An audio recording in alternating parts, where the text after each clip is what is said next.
Emma spent days immersed in her grandmother's love letters. Each one revealed a layer of Parvati Devi's life, the joys of youth, the pain of separation, and the quiet strength that held her together. Vikram, it seemed, was more than a lover. He was a companion on her journey toward redemption. The letters led Emma to an old bookstore in the heart of Jaipur. Its shelves sagged under the weight of forgotten stories, and the air smelled of ancient paper. The owner, an elderly man named Rajendra Uncle, greeted her with a knowing smile. "Ah, Miss Verma," he said, adjusting his spectacles. "You're here for the love letters, aren't you?" Emma nodded. "How did you know?" "Because those letters have a way of finding their way back," Rajendra Uncle replied. "They're like whispers from the past, seeking redemption." Rajendra Uncle guided Emma to a dusty corner where a stack of yellow diaries lay.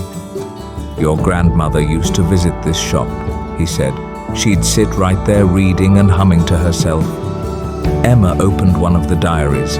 The pages were filled with Parvati Devi's elegant handwriting, a mix of poetry, reflections, and fragments of forgotten songs.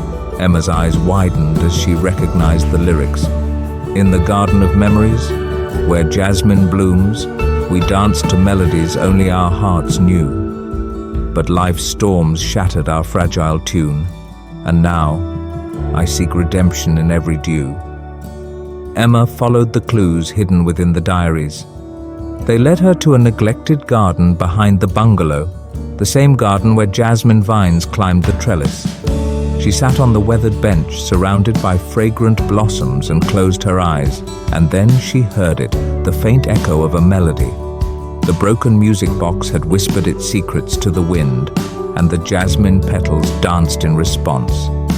Emma realized that the garden held memories of stolen kisses, whispered promises, and the ache of separation. As the sun dipped below the horizon, Emma found herself digging near the jasmine bush.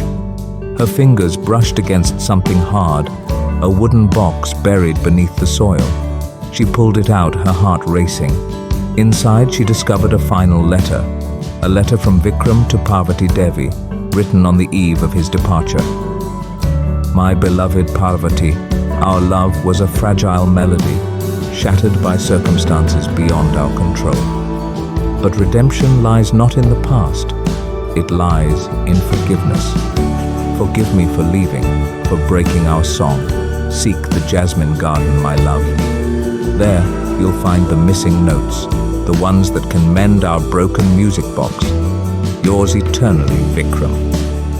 Emma returned to the garden, the music box cradled in her hands. She wound it up, and this time the mechanism yielded.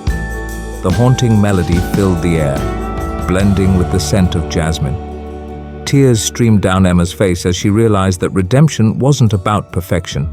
It was about forgiveness, love, and the healing power of forgotten songs. And so, as the sun set, Emma sat on the bench, humming the tune. The jasmine petals swirled around her, and she felt her grandmother's presence. A whisper of grace, a promise of redemption. And there you have it, the conclusion of the broken music box. May its melodies linger in your heart, reminding you that forgiveness and love can mend even the most shattered tunes. Thank you for listening to Words in Tales. Like and subscribe for more stories.